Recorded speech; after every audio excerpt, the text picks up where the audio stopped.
विष्णुपादाय कृष्णपृष्ठाय भूतले श्रीमते भक्तिवेदांत स्वामिनिति नामिने नमस्ते सरस्वती देवे गौरवाणी प्रचारिणे निर्विशेष शून्यवादी पाश्चात्य देश तारिणे जय श्री कृष्ण चैतन्य प्रभु नित्यानंद श्री अद्वैत गदाधर श्रीवासादि गौर भक्त वृंदा हरे Krishna Krishna Krishna Hare Hare Hare Ram Ram Ram Hare Hare Hare Krishna.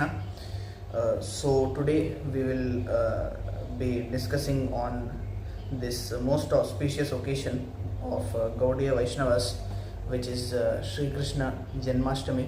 So we just celebrated it yesterday, and we are going to discuss on it today. So this day of Sri Krsna Janmastami is very special for us Vaishnavas, Gaudiya Vaishnavas. So today the Lord appeared in the material world where we live in. So Lord appears, so it has been described that this Kali Yuga is for 4,32,000 years its duration, and Dwapar Yuga is double of that. Satya Yuga is Treta Yuga is triple of that, and Satya Yuga is quadruple. So if we do the calculation, we see that 43,20,000 years is one Mahayuga or one Chatur Yuga, Divya Yuga. So like this 1,000 Mahayuga or Divya Yuga is one Kalpa, and that is only 12 hours of Lord Brahma. And like this 2 Kalpas are there, which is 1 day of Brahma, and Brahma lives for 100 years of his calculation. So now we are in the 51st year and the first day. So the thing that we are trying to say here is that the Lord appears in any one Chatur Yuga at least once in 1 day of Brahma. So out of these 1,000 Chatur Yugas, any one Chatur Yuga the Lord will select, and he will appear himself as the Supreme Personality of Godhead Sri Krishna descending on planet Earth. So in this Brahmanda. So now we are in the 51st year and the first day of Lord Brahma, as we mentioned previously, and this is that Chatur Yuga. So this Chatur Yuga is that Chatur Yuga wherein the Supreme Lord himself appeared. So Satya Yuga, Treta Yuga, Dwapar Yuga and Kali Yuga. So in the end of Dwapar Yuga of this Chatur Yuga, or the present day, that is just around 5,000 years back, Lord Sri Krishna appeared, and we are very fortunate to be born in that in this Chatur Yuga where Krishna himself appeared.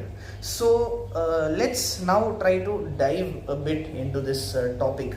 So this subject matter, it should be discussed only in an assembly of liberated souls like Shukadeva Goswami, Shaunakadi Rishis, Parikshit Maharaj. So when these great people are there, that time only it should be discussed. But by the mercy of Srila Prabhupada, who travelled to the entire world 14 times in 12 years, so because of him we are able to understand this philosophy. So on the order of his spiritual master, he went first to New York, which we can say is the capital city of modern day Kali Yuga. So there he went and he tried to establish, and now because of him the entire world is celebrating this festival of Janmastami.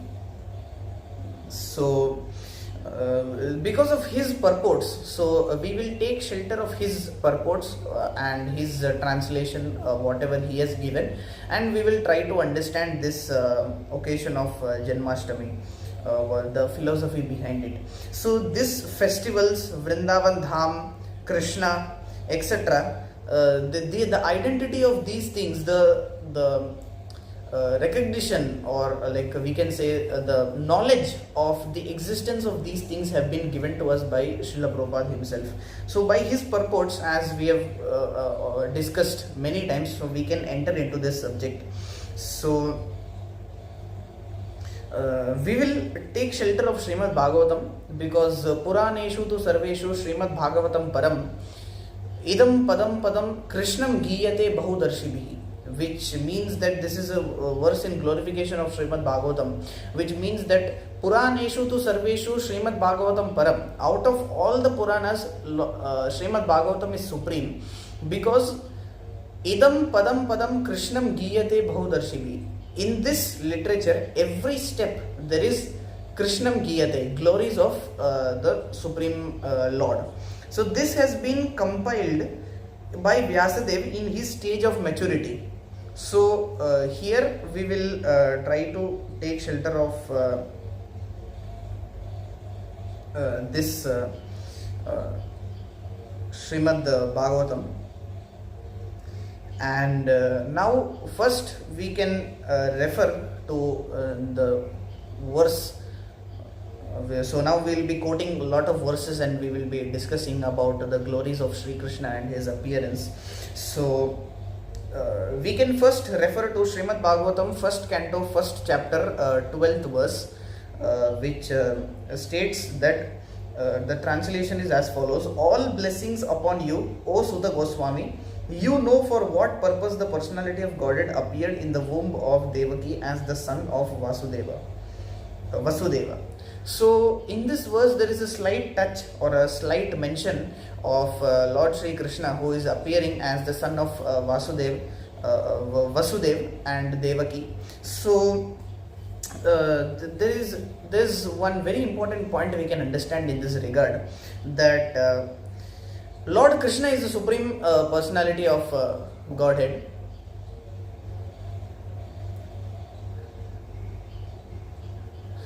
So that's how he is the supreme personality of Godhead, and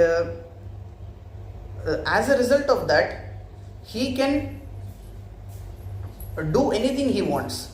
So meaning to say that we are conditioned souls, we are Baddha Jivas, we can say Nitya Baddha, eternally conditioned. So we did not decide where we will take birth or how we will take birth, and which family we will be born in, etc., etc. But Lord Sri Krishna, he is the supreme personality of Godhead, and he decides where he will take birth, how he will take birth, under what circumstances, and what is going to happen, everything he will decide. So there is another verse, Srimad Bhagavatam 3.31.1, which is Karmana Daiva Netrena Jantur Deho Upapatte, which means that we are forced to take birth, but Krishna, he takes birth according to his own wish. So we can refer to few other verses in this regard, that is Srimad Bhagavatam 8th canto, 3rd chapter, 8th verse. So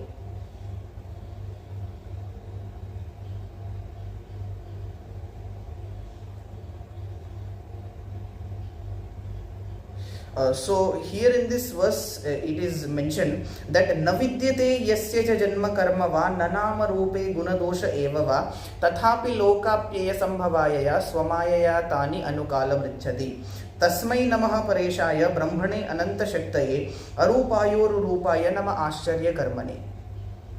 So in this verse, Gajendra's prayers, he is glorifying that the supreme personality of Godhead has no material birth, activities, name, form, qualities or faults. To fulfill the purpose for which this material world is created and destroyed, he comes in the form of a human being like Lord Rama and Lord Krishna by his original internal potency.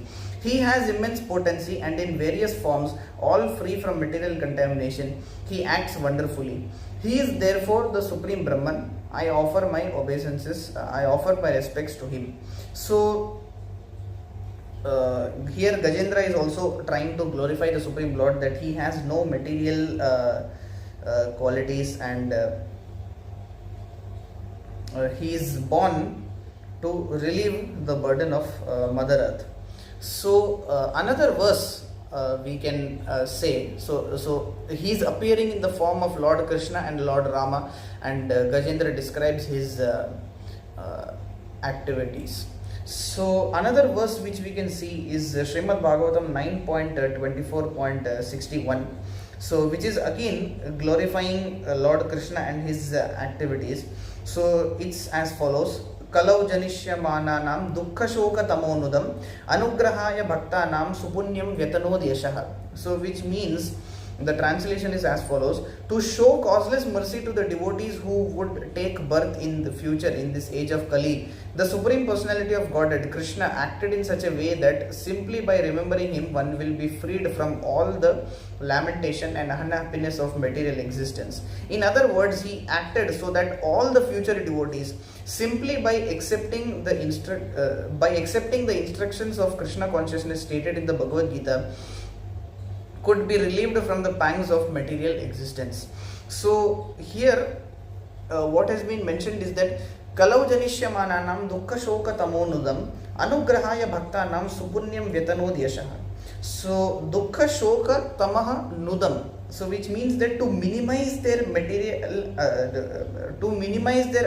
unlimited happiness and lamentation which are caused by ignorance, as Prabhupada is writing, anugrahaya bhaktanam, just to show mercy to the devotees, supunyam vyatanodhyashaha. So Lord Krishna is expanding, so the very pious transcendental activities are expanded, so they are expanding his glories and his reputation.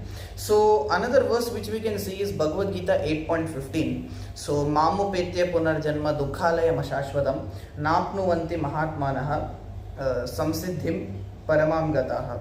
So here in this verse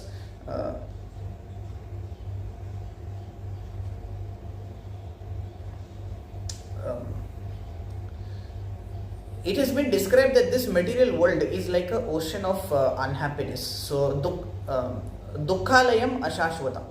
So in this material world, for the deliverance of us, so anugrahaya bhaktanam, that's why Lord Krishna is appearing. So another verse which we can see in this connection is Srimad Bhagavatam 10.33.36. So anugrahaya bhaktanam manusham deham astitaha bhajate tadrishi krida yat shrutva tat paro bhavet.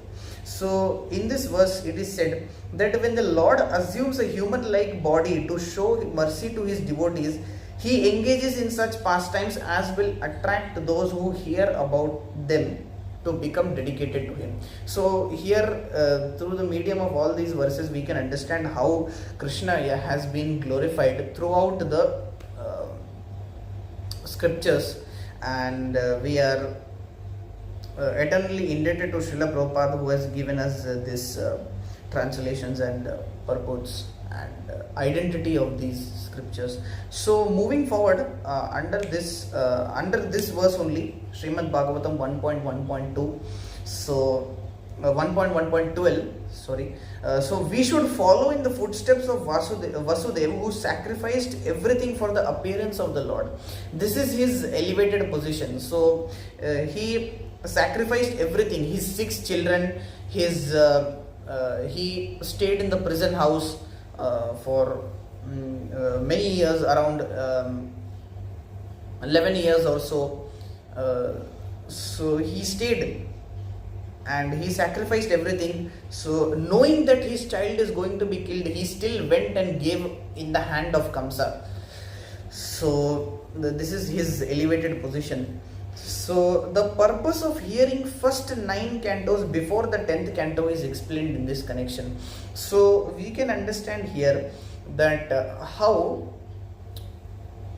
this 10th canto is like somewhere in the towards the ending, and the first 9 cantos are there. They are completely describing the opulence of the Supreme Lord, Aishwarya. So once we know this Aishwarya, we can understand how great the Supreme Lord is.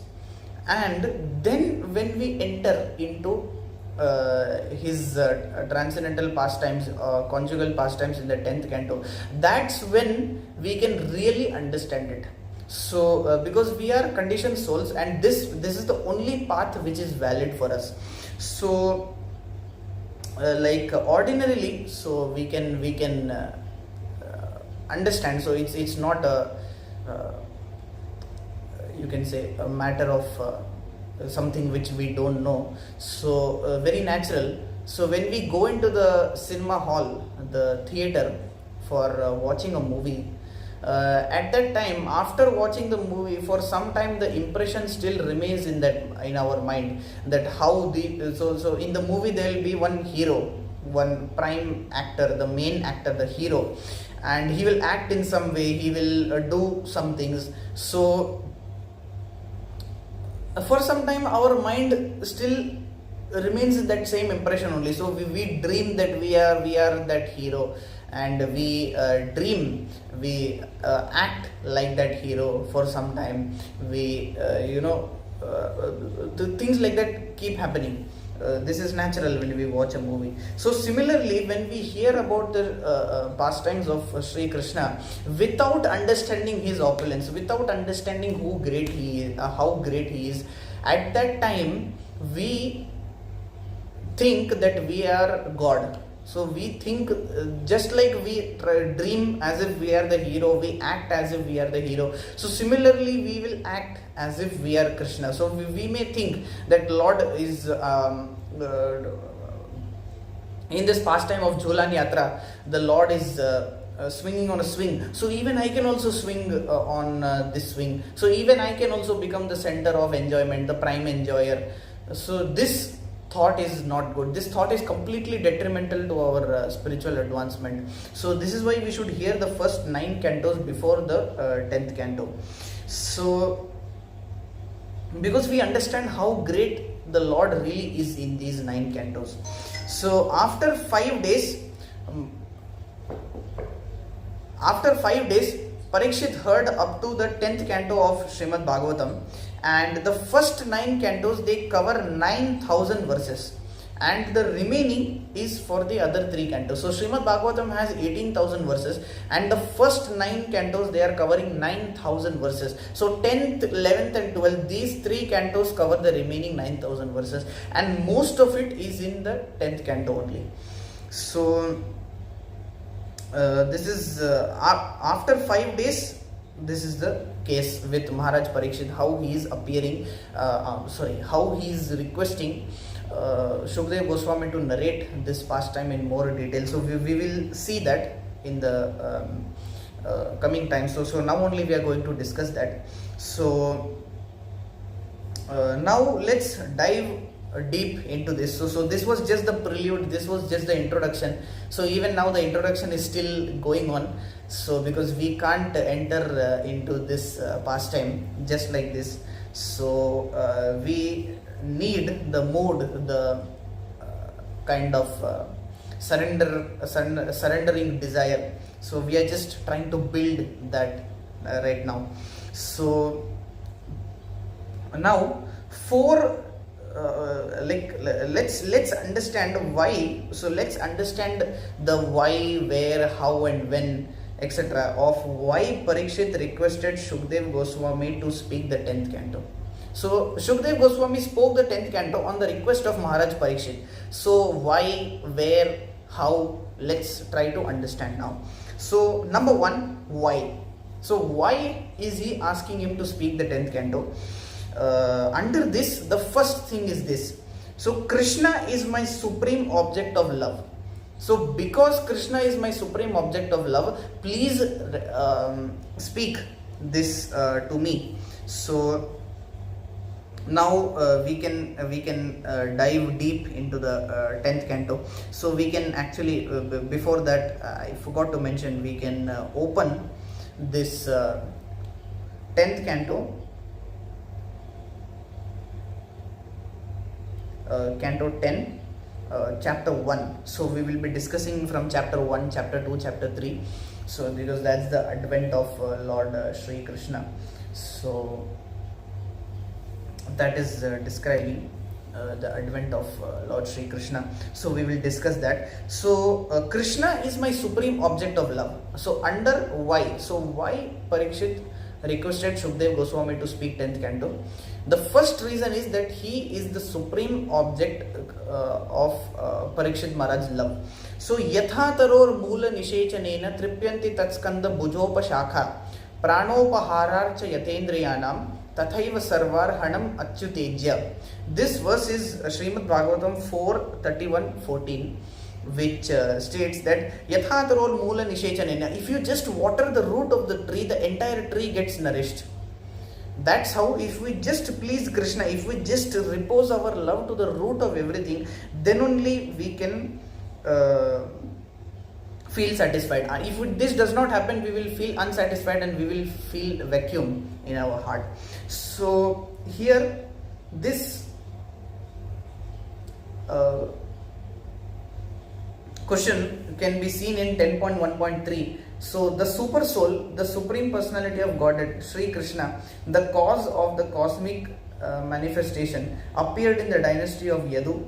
Please tell me elaborately about his glories, activities and character, beginning from the beginning to the end of his life.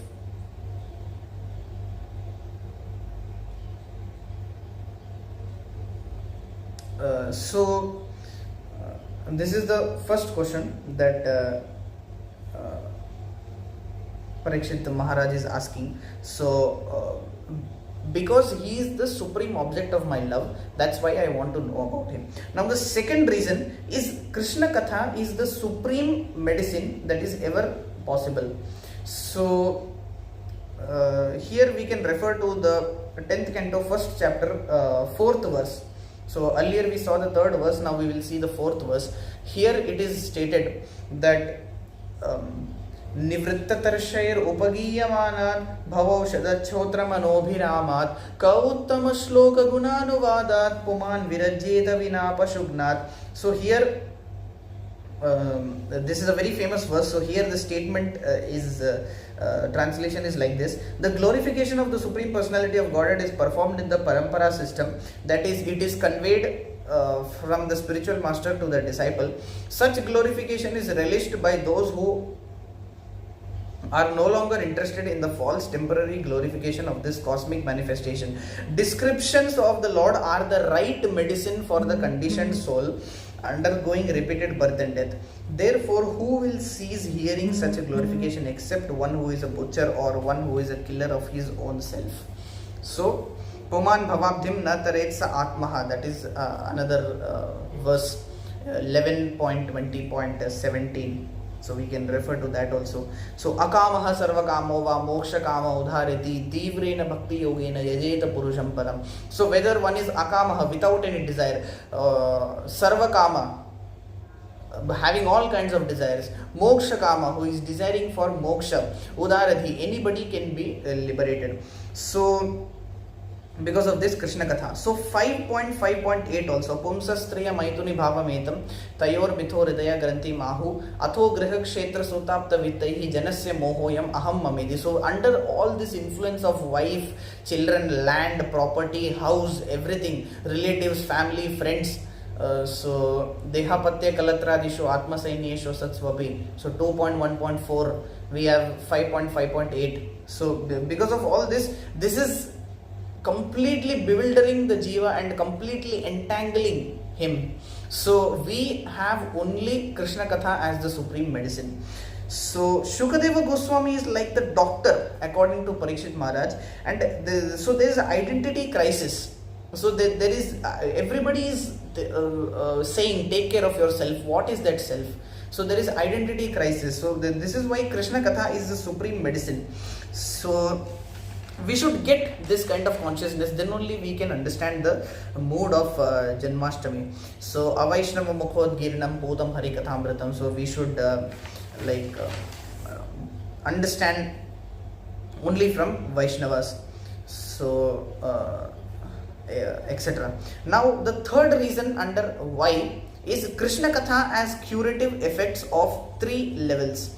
So number 1, it quenches the sensual thirst. Number 2, it cures the disease of ego. Number 3, it satisfies the agitation of the mind. Because of these 3 things, anybody can, when it gets removed, anybody can get liberation.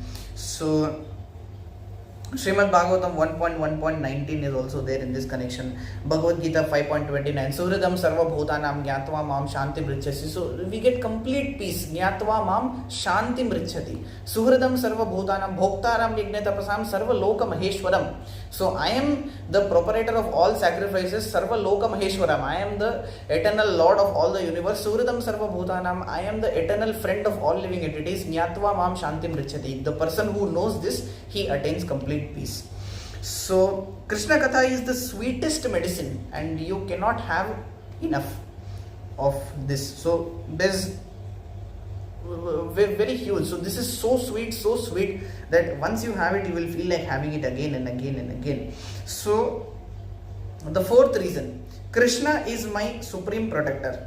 So 1.12.8 we see how Uttara Uvacha Pahi Pahi Mahayogin Deva Deva Jagatpate. So under that, under the influence of Ashwathama's Brahmastra, so Uttara was very much pained and perturbed.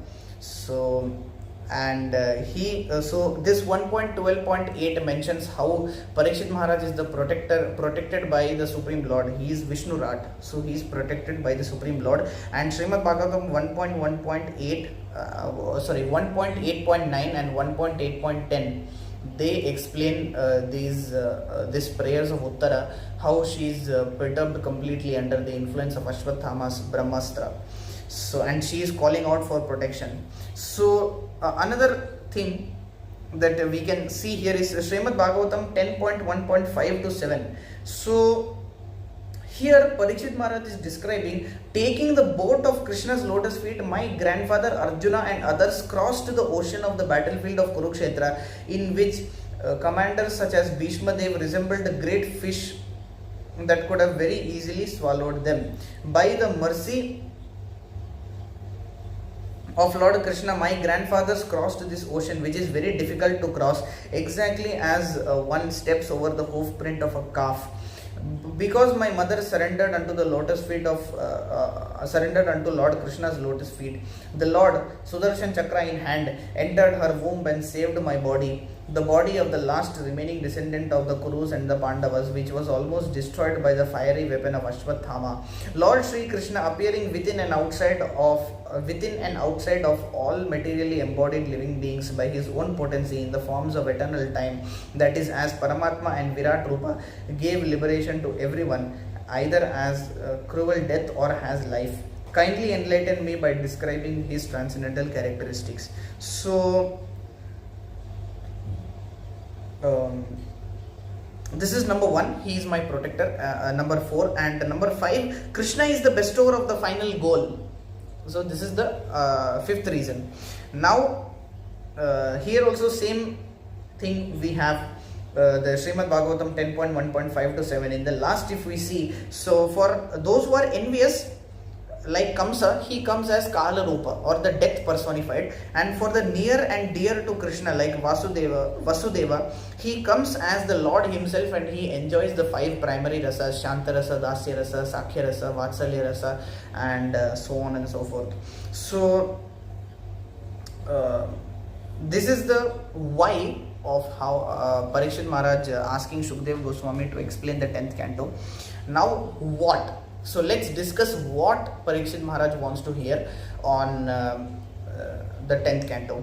So number 1, Krishna controversy in Kali Yuga.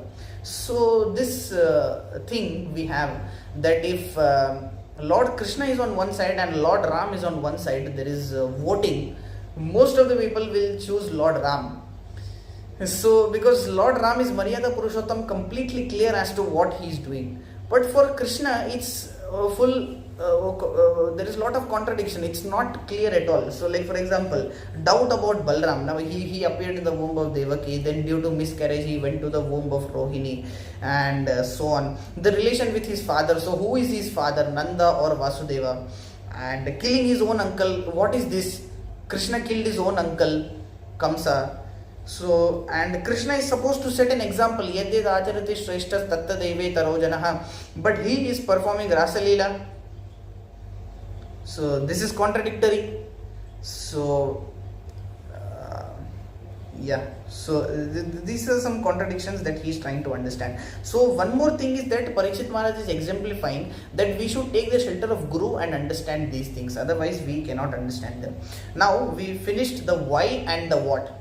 So under the why we had some few reasons, and under the what there is Krishna controversy, and how. So how does he want to hear? So how means in what magnitude. So 10.1.12 and 10.1.13 we can refer. So, O great sage, who know everything about Krishna, please describe in detail all the activities of which I have inquired, and also those of which I have not, for I have full faith and I am very eager to hear of them. Because of my vow on the verge of death, I have given up even drinking and water. Yet because I am drinking the nectar of the topics of Krishna, which is flowing from the lotus mouth of your lordship, my hunger and thirst, which are very extremely difficult to bear, cannot hinder me. So here he is describing that, please describe in complete detail. I don't want any shortcuts. I don't want any small chota mota explanations. I want something really big. So this hunger, this thirst, whatever I have been fasting for 5 days and so on, it does not hinder me. I am completely eager to hear. Now this is the prelude for Janmastami. So this what we have been discussing till now, it is the prelude. So it is just the introduction. So we are still trying to build up the mood for Janmastami, as we have already discussed previously. So now Shukadeva Goswami is beginning his reply. So number one, he thanks the questioner. So he thanks the questioner, and he is saying that in 10.1.14, 10.1.16, etc. So preaching is the essence. So here we hear that he is thanking the questioner. So Srila Shukadeva Goswami said 10.1.14 is what Shukadeva Goswami, Sutta Goswami said.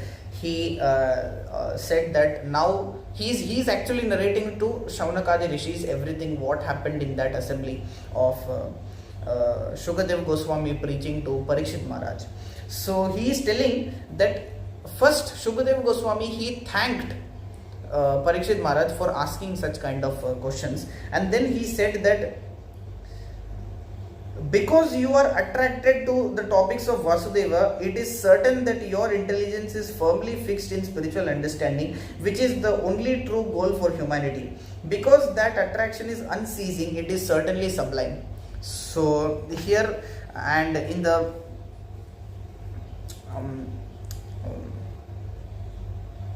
10th canto, 1st chapter, 16th verse, so we can see this. So very famous verse, Vasudeva katha prashnaha purusham strin punadihi vaktaram prachakam shrotram starpada salilam yatha.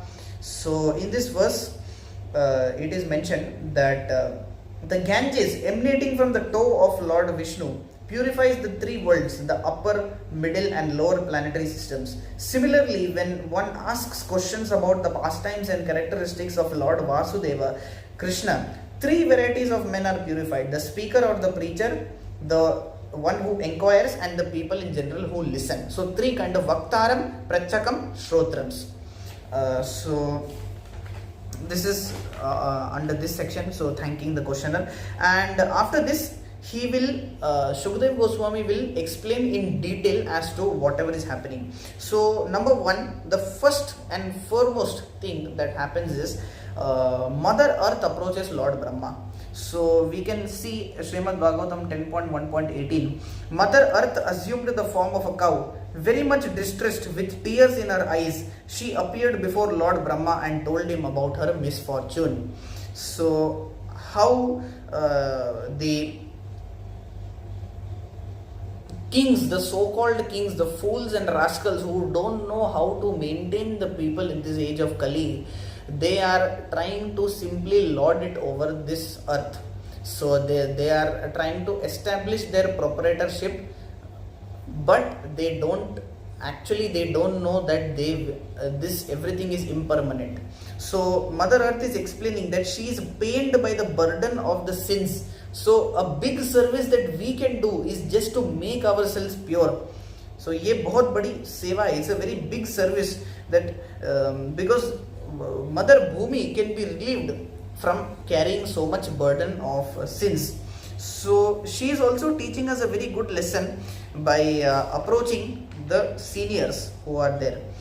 And this is the first and foremost introduction. And now Lord Brahma is approaching the Lord of the universe. So this is Srimad Bhagavatam 10.1.20 and 21. So after reaching the shore of the ocean of milk, the demigods worshipped the Supreme Personality of Godhead, Lord Vishnu, the master of the whole universe, the supreme god of all gods, who provides for everyone and diminishes everyone's suffering. With great attention, they worshipped Lord Vishnu, who lies on the ocean of milk, by reciting the Vedic mantras known as the Purusha Sukta. So this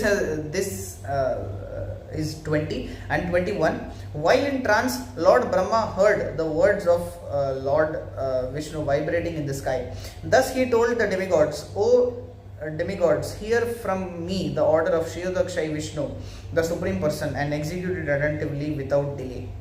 So here only Lord Brahma could hear the voice, and even Brahmaji could not see the form of the Supreme Lord. So the reason has been explained in the purport given here, so one can refer there. So now after a few verses, so Srila Shukadeva Goswami, he is taking the story all the way from the Bhumi and Lord Brahma meeting Lord Vishnu along with the demigods at Shweta Dvipa, and he is directly taking it to the story of the marriage of Devaki and Vasudev. So Shurasen and Ugrasen, he is taking it to this story, and how Devaki and Vasudev are married. And at that time Kamsa, apparently he seems that he is a very good brother. He is now he is taking the, after they gave lot of dowry, they gave everything, so they got married and so on.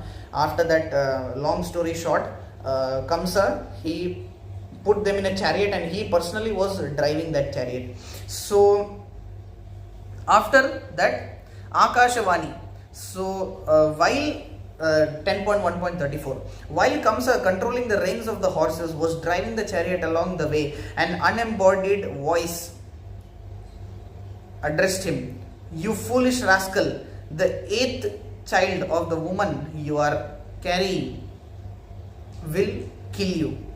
So because of this, Kamsa became very angry. So until now he was a good brother, but all his brotherly love and all everything went away, and then after that he began to feel very angry. And there are 3 different responses of 3 different personalities in this connection. So Kamsa became very angry and he took out his sword and he was ready to slash Mother Devaki's head. And Devaki, on the other hand, was blissful to know that now the Supreme Lord himself is going to come in my womb.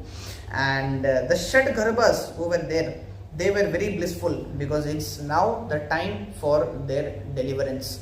So we can refer many verses in this connection. So Srimad Bhagavatam 5.18.12, Harava Bhaktasya Kuto Mahadguna Manorathena Sati Dhavato Bahi Yasyasti Bhaktir Bhagavatya Kinchana Sarvair Gunes Tatra Samasate Suraha. Harava Bhaktasya Kuto Mahadguna Manorathena Sati Dhavato Bahi.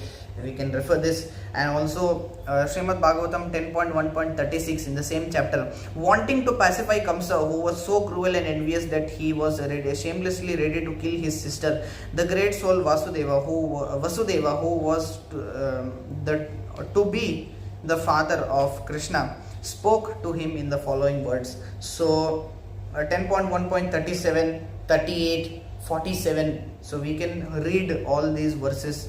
and this is describing the qualities. So 47, 58, we can read 10.1.58, all these verses. So it is describing the qualities of Vasudeva. So Devaki is like the Bhakta, and Kamsa is the and Vasudeva is the so Devaki is like the Bhakti, and Vasudeva is the Bhakta. So from the Maya, like Kamsa, we should save our Bhakti, we should protect our Bhakti. That is the quality of Vasudeva. That is the analogy Prabhupada is trying to give here. So determination, decisiveness, destiny, diligence, diplomacy, all good qualities of Vasudeva. So 10.1.58 and so on, we can refer to these verses. So Vasudeva is a great soul because of his tolerance. He is intelligent because he took the exact cannot be given up for the sake of the Supreme Lord. He gave it up. So gopis also are of a similar mood. So 4.11, ye yathamam prapadyante tams tataiva bhajamiham mama vartmanu vartante. So as a devotee comes and reciprocates with me, I will reciprocate with him in the same way. So after this, slowly Narada comes and provokes Kamsa. So when Kamsa takes them and puts them in prison, so at that time Vasudeva comes and gives the first child to Kamsa, and then Kamsa says no, let it go. And then Narada Muni comes and he will provoke Kamsa. So any child might be Krishna, so you kill all of them. So under his Narada Muni's influence, Kamsa will go and kill. Kamsa will go and kill the 6 sons of Devaki.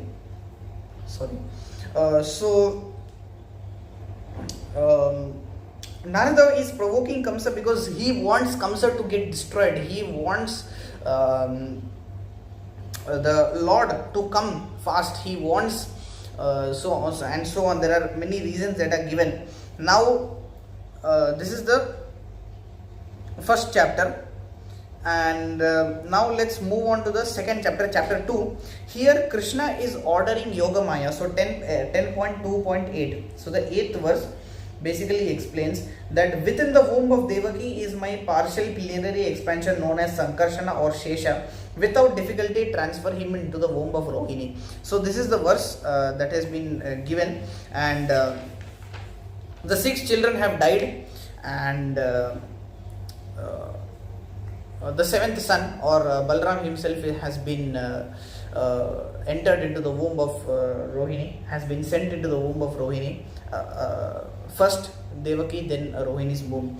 So in the purport, Prabhupada mentions a very nice point, that if we do not fear Maya or leaving Krishna consciousness, then and we do not have enough happiness in Krishna consciousness, then we will leave Krishna consciousness. So there is no proper faith in that connection. So after this, Lord Sri Krishna appears in the mind of Vasudeva and Devaki. So while carrying the form of the Supreme Personality of Godhead within the core of his heart. So reading from 10.2.17 to 18. So Vasudeva bore the Lord's transcendentally illuminating effulgence, and thus he became as bright as the sun. He was therefore very difficult to see or approach through the sensory perception. Indeed, he was unapproachable and unperceivable even for such formidable men as Kamsa, and not only for Kamsa but for all living entities. So this is the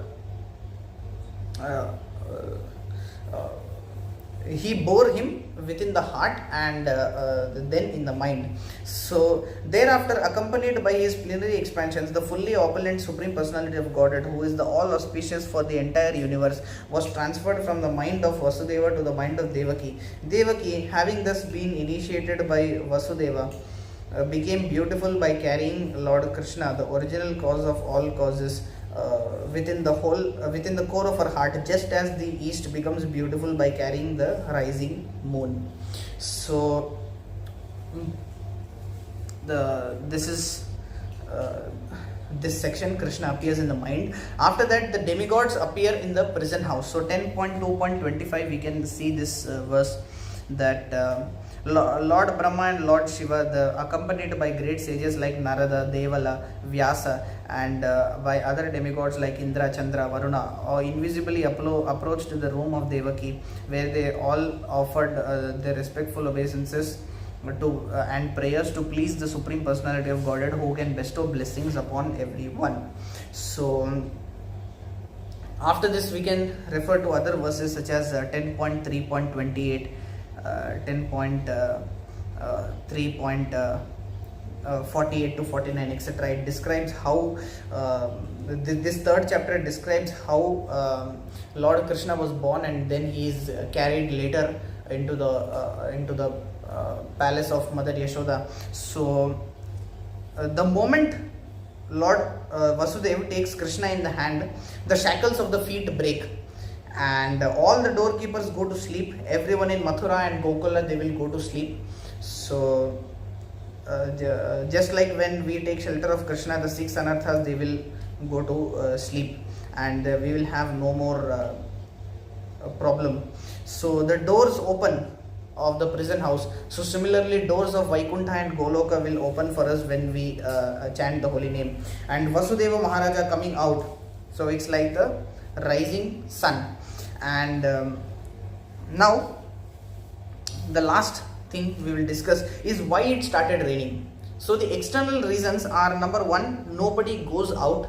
So when it rains, nobody will go out, and if they are outside, they will try to come in. That's the second reason. And still, if you are out and heavily raining, you cannot see anything. So we can't see anything, so that's why everybody went inside. So everybody preferred to go to sleep. So and then it wanted to dampen the sound of Vasudeva's footsteps. So the sound will come of Vasudeva walking. So because of the rain, it eclipsed that sound completely. And the internal reasons are: number one, the clouds started crying because of the same complexion of Krishna and the clouds. And Patram Pushpam Phalam Toyam, the clouds are offering the rain, Toyam, water. And Krishna appeared, but still nobody gave him bath. So that's why it started raining. The ocean, or the father-in-law, he was offering gift through the cloud. That's the fourth reason. And the fifth reason, Jivana in Sanskrit, water. It is Jivana, Jivanam. So that's the fifth reason. And Ananta Shesha, he is following in the footsteps of one who is carrying Lord Krishna. Then he served without stopping the cloud service. So he is humble enough so that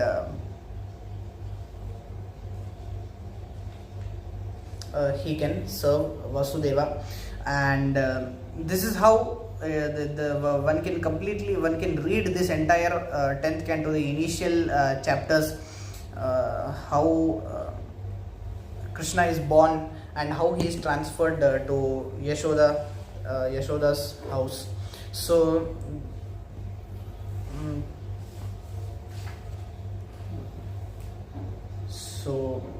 yes, this is the end of my humble attempt to try to explain Sri Krsna Janmastami.